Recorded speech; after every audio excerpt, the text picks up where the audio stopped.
Hello everyone, my name is Dean. Welcome back to a new GTA 6 video here on the channel. Today we have some more awesome GTA 6 information about gameplay details and about a guy who actually experienced GTA 6 firsthand in its early stages, and this guy actually claims he did a QA for Red Dead Redemption 2 and GTA 6. Now, for anyone who doesn't know what a QA means, basically it stands for quality assurance, and that is pretty much what QA means in video game development.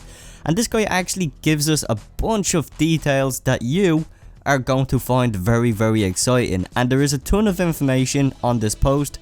So if you guys want to just sit back, relax, listen to all of this information, or follow along on the video, because there is absolutely tons of information provided to us by this guy. If you guys go on to enjoy the video, all I ask for you guys is to leave a like on the video, and let's see, can we get this to over 30 likes. So let's see if we can push for an awesome 30 likes on the video. As always, subscribe to the channel if you're new for more awesome GTA 6 videos in the near future as well. With that being said everyone, let's jump straight into this GTA 6 news. So a couple of days ago this was actually posted on Reddit. Ever since then it's been trending. It's been a highly successful leak. Giving credit to the guy, if this is fake, this is a well written post, but from what I see it actually looks like somebody who is quite serious in what they're talking about. So let's jump straight into what he said. I did QA testing for RDR2 and GTA 6. The latter starting pre-production in 2014 I believe. I was using a PlayStation 5 dev kit. The game entered large-scale development sometime around late 2016, during the time frame Rockstar began marketing Red Dead Redemption 2. Half the studios went full force on Red Dead Redemption and the other half on GTA 6. Now, sometime last year there was actually a leak saying that Rockstar Games began full development on GTA 6 back in 2016. So anyways, let's continue on reading this post. Red Dead Redemption 2 was a huge project for Rockstar, and apparently a ton of morale was lost.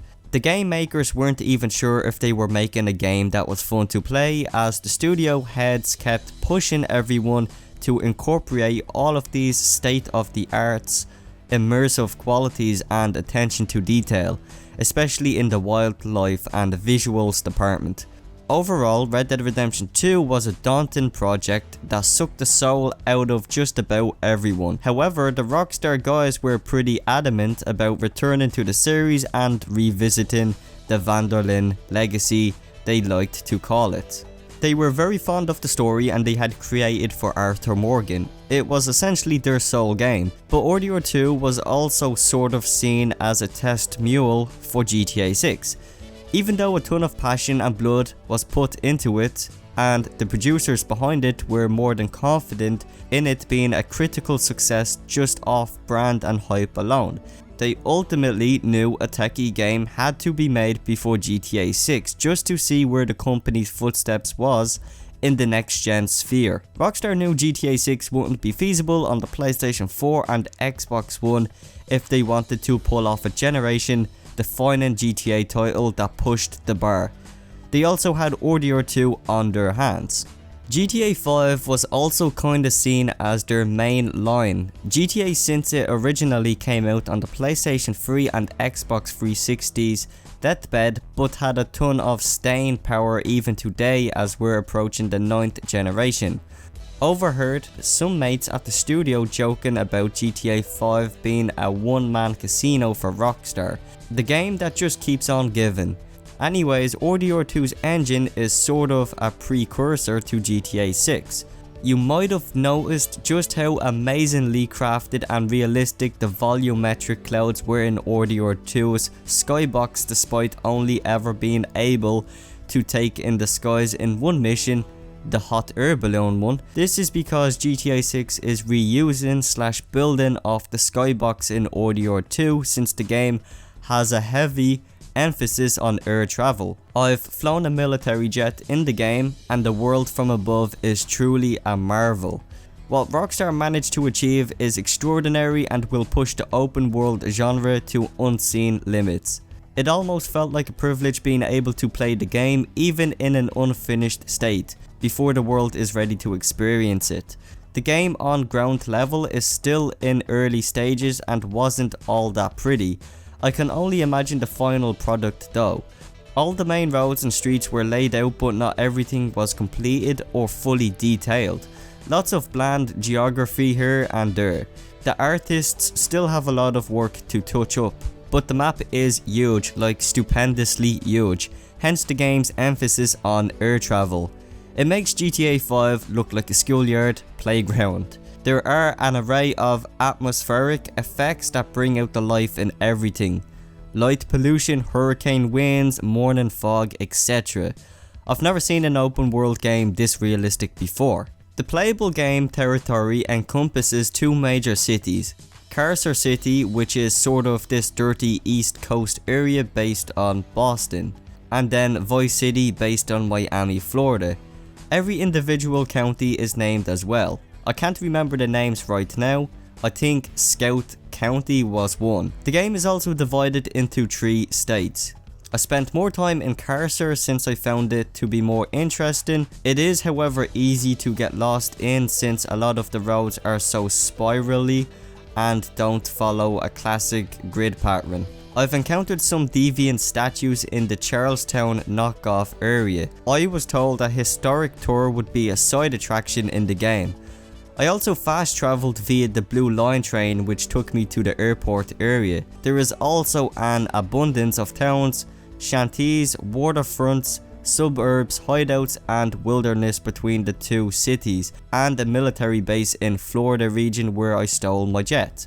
I did a couple of flyovers, but I didn't get to digest the map in its entirety on foot. If you fly up high enough, you get this atmospheric bloom effect. Think Google Earth. The countryside sort of transitions from Massachusetts, farmland and sealand, and seasides. Fishing is a minigame, didn't get to play it. Stretches of red oak forest and freeways treading through the fields and towns to marshy grassland and eventually a swampy Florida countryside, not unlike the bayou from RDR2, just way bigger and less misty. It's a very long and gradual transition between the 2 cities, but it's a little awkward traveling from Boston to Miami without any other major US cities in between, save some small towns. It's still well realized even in an unfinished state. There are also small chunks of islands based on the Keys via a long highway based on the 7-mile bridge. And then he said I had lots of fun trying to survive a cop chase while crossing the entire bridge, which is really only like 2 miles long in the actual game.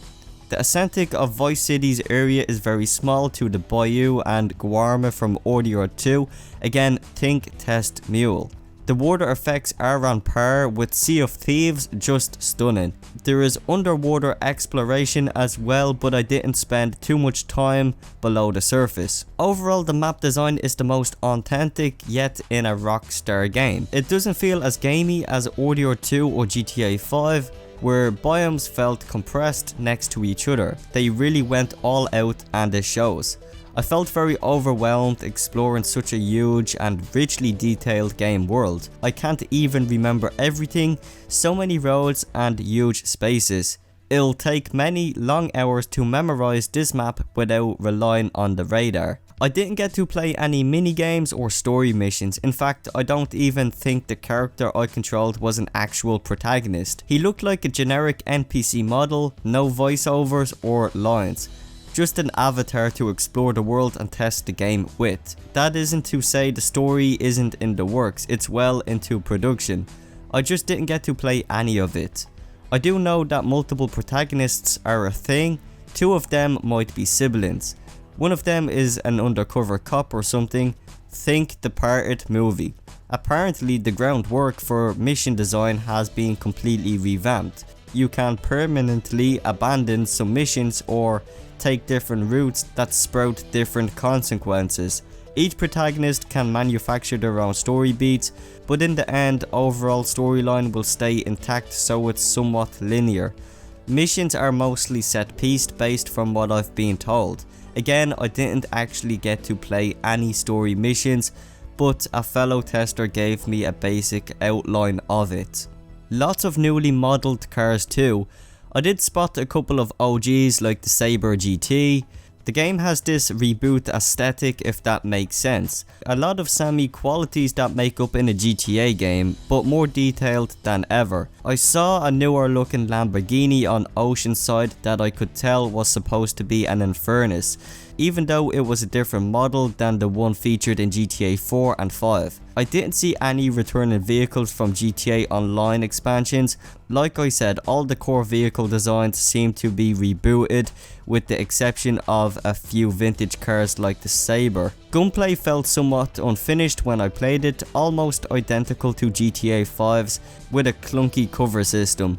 I've been told it's gonna get retooled eventually. Running and climbing animations also aren't 100% complete yet. Sort of these placeholder animations borrowed from either GTA 5 or Red Dead Redemption 2. Driving also feels like GTA 5 in the state I played it. Everything gameplay wise was a placeholdery. I've been told the map is the priority right now, and the gameplay mechanics are still in the process of being refactored to provide a more immersive experience. Although I was told first person will be included, it wasn't ready or available in the version I played, no radio stations either when I played, or ambient tracks. My biggest takeaway was the open world. It is insane. I can't understate it enough. The game is absolutely titanic. I'm not sure what Rockstar's ultimate vision is with this game.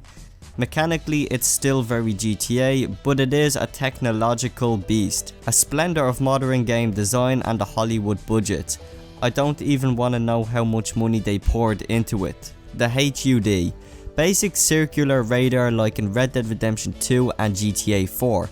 Seemed very beta-ish. Generic stock text fonts for vehicle names and ammo count. Seems like they haven't picked up a font yet. Weapon wheel is back with generic black and white placeholder images for the weapons I was able to use. The AK-47, pump shotgun, a Glock, baseball bat, to name a few. The police, very robust and tactical AI. Apparently the devs are pushing this new AI trick called paired AI, where teams of adversaries like noose agents or cops can split into teams of 2 to flank the player. They programmed some sort of buddy trust system for the cops to communicate realistically and feel more like a team. Something they aimed for but couldn't quite achieve in GTA 5. Didn't really notice it any of the police's shootouts I had. What I did notice was a team of news guys cover walking side by side with a slowly rolling SWAT van. News can also use riot shields and tear gas via grenade launchers. Police will sometimes open the trunk of their cruiser to pull out an AR or a shotgun. Lots of realistic touches like that. 6 Stars is also back, then the military spawns in. It takes a while for them to arrive. To give the players some prep time, they actually travel from the military base in real time, confront the player. They are very challenging once they start using jets. You can also disarm police with certain melee prompts. And here we go, the final impressions. Really feels like Rockstar's ultimate game. A game so big and realistic they could retire in peace and never have to make another GTA. I just don't see how they can top this. They really went all out on the open world. So as I mentioned at the beginning of the video, this was a person who actually apparently did a QA test for GTA 6. The real question is here, is this a legit post from a guy who actually did test out and saw the world firsthand in GTA 6? And in my opinion, I definitely think this is a legit post from a guy who actually seen some of the stuff in GTA 6.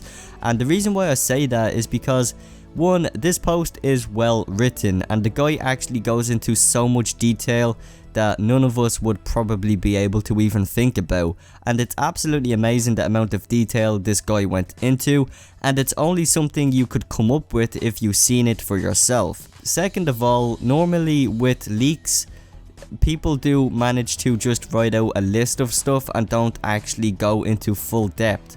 but with this post it seems like the guy actually knows what he's talking about. Not only did he give us an idea of what the map is going to be like, but he also gave us some insight as well into what Rockstar Games are doing for Red Dead Redemption 2 and how they are using Red Dead Redemption 2 as a stepping stone for GTA 6, which is very interesting. And it is very evident throughout Red Dead Redemption 2 as well.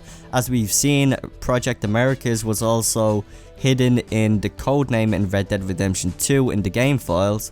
That is apparently the codename for GTA 6.